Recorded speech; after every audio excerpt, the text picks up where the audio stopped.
O you who believe, have consciousness of God. So that's the first piece of advice or command that Allah is giving us in this verse. And then after that, Allah says, and let every person know what they've put forth for tomorrow. Let everyone see and have a plan of what is it that you're planning for tomorrow. And here the tomorrow isn't just talking about like in 24 hours tomorrow, right? But this is the tomorrow that's the capital T tomorrow, the tomorrow after we leave this life. Allah is telling us, no matter what age we are, that we should have a plan of what we're going to do when the capital T tomorrow comes. It's a little bit like a person who's planning on moving. Have you guys ever moved before? Homes? Raise your hand if you've ever moved in your life. Everyone has, right? Pretty much. We live in a very mobile kind of society, right? I have moved every 2 years. So I know about moving, and sometimes every year. And so this concept of moving, you know you're going to a new address, right? When you're moving, there's a process before you go to the new address where you know that you're moving, right? Okay, good. I'm just checking that you guys are awake. That you know that you're moving, but you're still in the old place, right? You know your new address. You know that there's a specific time that you're moving, but you're still in limbo, right? You're in between. And that's the process called packing and preparing, right? Okay, sometimes it's rhetorical, sometimes I actually want you to reply. So the point here is that in that process, imagine that you know that you're moving, so you know you're going to another home. And now imagine that instead of moving furniture from your old home to your new home, you decide to do the opposite. You decide to empty out your future home. So say anything that was in there, suppose it already had a fridge. You take the fridge and you throw it out. It already had furniture. You take out the furniture and you throw it away. And then you decide, because you're really smart, that you're going to burn it down. Are you guys following me? So you decide that you actually want to burn it down. It's your future home. But not only are you taking the furniture out, you're burning it down. Okay? So what happens now? You guys are still moving there. That's not going to change. But what's going to happen when you get there? You just burnt your house down. So you actually, not only do you have no furniture, sometimes some people are going to get there and there's no home. It's been burnt. You understand? And that's what a lot of people are doing with their future home. That future home that everyone is going to, like there's no doubt about it. Whether or not you're prepared, you're still going there. Do you guys get it? Nobody can argue with the fact that they're going to their grave, even an atheist. Yeah? So that's their future home, regardless of whether or not they furnished it, regardless of whether or not they burnt it down. They're going there. And every single one of you is going there. But the question only has to do with what have you set forth for it? What have you furnished in it? Or have you burned it down? You understand? And see, when we're moving, we prepare that home. In fact, oftentimes we do this. We buy new furniture for that home. We leave the old furniture, right? We bring only the nicest stuff for that new home because that's where I'm going, right? That's my destination. And that's the thing, is that some of us are furnishing that new home and some of us are burning it down. Now, there is a very, very important role in that whole process that your friends play. So now I want to bring it to the topic of company, of your friendships. And I don't just want to talk about friendship, but I want to talk about environment in a bigger scale as well.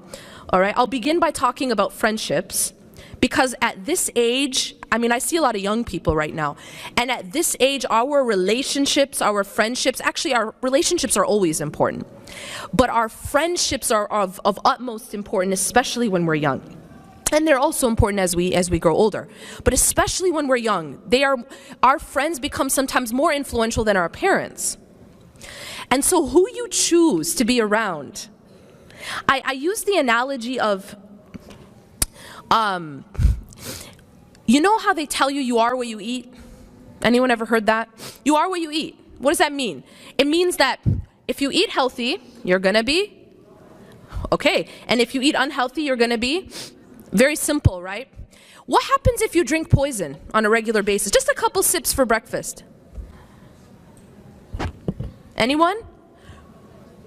You might not die right away because you're just taking a couple sips. But what are you doing over time to yourself internally? You're killing yourself, really. You're killing yourself.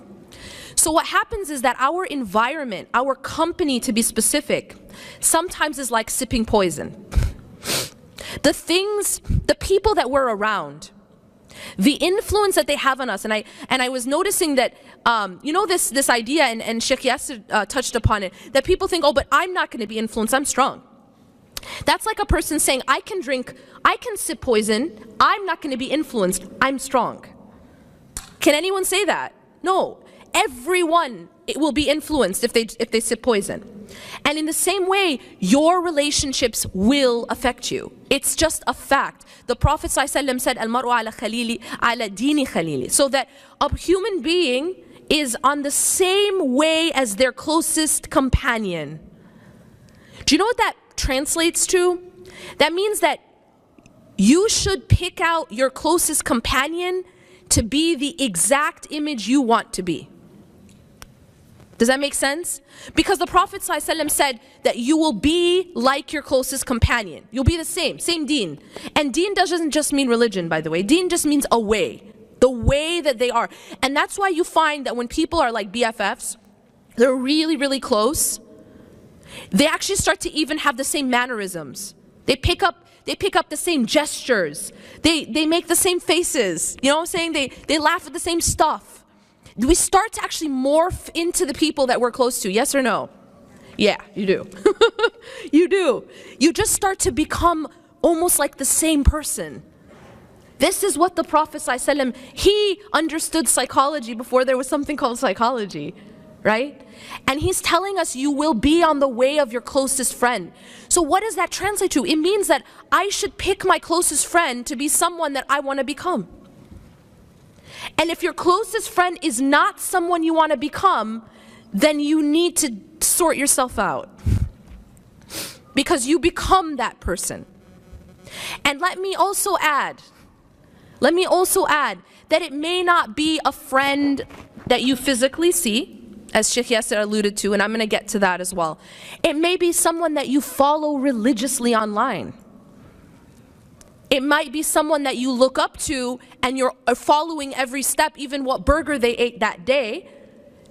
And that person you start to also become like. I found a really strange, this is just a personal thing, this strange phenomenon that I noticed. And that there was like, you'd know people who had certain stars, whether they were like athletes, that that was their role model. And it was like years and years growing up, this was like their role model. They actually acted like them. Like I started to notice that they would act like them. They would gesture like them. That you even become like people, even if you don't know them, but it's someone you've been following so closely and you admire so much that you start to actually become like them. So be very mindful who you take as that closest companion, because that's what you become. And I won't repeat, but Sheikh Yasser also mentioned about the difference between the good company and the bad company, the perfume shop and the blacksmith shop. That we are influenced by our environment. But when I say to you that you are what you eat, what do I mean by that? I mean that every single thing that you surround yourself with or you take in affects you internally. So it's just like food, all right? What you listen to, what you look at, what you read, what you watch, what you talk about, all of this, think about it as input. It's like food that you're putting into your body. Right? And so I ask people to imagine that every time you open your feed meaning your news feed, whether it's on Facebook, Instagram, Twitter, Snapchat, whatever it is, imagine that when you open up your feed, it's like opening up your fridge. That's what you're going to eat that day. Okay? Now, can you imagine opening your fridge and here's what's in your fridge? Some rotten cheesecake covered in mold, right? Like a burger that's like, I don't know, by this point it's like toxic, some bottles of poison. That's what's in your fridge. You open your fridge and that's what's in there. So what's going to happen to you? What's going to happen to you? Well, it doesn't take a genius. That's what you're intaking. That's your intake, right? And so that affects you. Now when you open your news feed, you have to judge it in the same way. That's your fridge. That's your fridge. You're not passive. I need you to understand, you are not passive. You're not passively intaking. You're actively intaking those things. You're not just looking at it. I need you to understand, there's no such thing as I'm just looking. Whatever you look at, it's like you're swallowing it. It's like you're eating it. Because the eyes are a window to the heart. That's the way Allah designed it. You can't look at something without it affecting your heart. Same thing with the ears. The ears are an inlet to the heart. And so you don't listen to something and you're just passive, right? You're not just looking at that fridge. Those are the things that you're swallowing. Does that make sense? And so what I ask people to do is, number one, please find friends that you want to become. And that person that you take closest to you, make sure it's someone you admire and someone that's actually going to help you furnish that home that you're going to. Not someone who's going to come with a torch and burn it down for you. There are friends who actually are burning that house for you. You guys feel me or you don't feel me at all? You feel me? They're actually the ones burning that house down. But guess what? You're the one who's going to have to go. Nobody comes to your grave with you. You go by yourself to your grave. And if your friend is the one who helped you burn it or burn that home, you're stuck with it. And this is the reason why the people of hellfire, one of their biggest regrets is going to be, I wish I had not taken so-and-so as a friend. I wish I had not taken so-and-so as a friend. Because the problem is, our friendships, our companionship affects us deeply. And it either helps us build and furnish that home, or it helps us burn it down. And I'm telling you this because it's in your best interest. I don't get anything for whether, depending on how you furnish your home, it doesn't change my home. Because even the Prophet ﷺ is not held accountable for the result. So what about me? I don't know nothing. Only thing that I am doing right now is telling you what's in your best interest. And I'm just trying to help you. But see, you have to go there alone.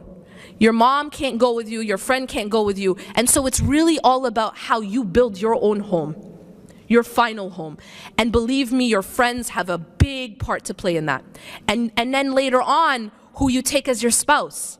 Because this is going to become your closest companion at one point. Be very, very mindful that it's someone who's going to help you build that home, not someone who's going to burn it down. أشرقت نفسي بنور من فؤادي حينما رددت يا رب العباد وانتشت روحي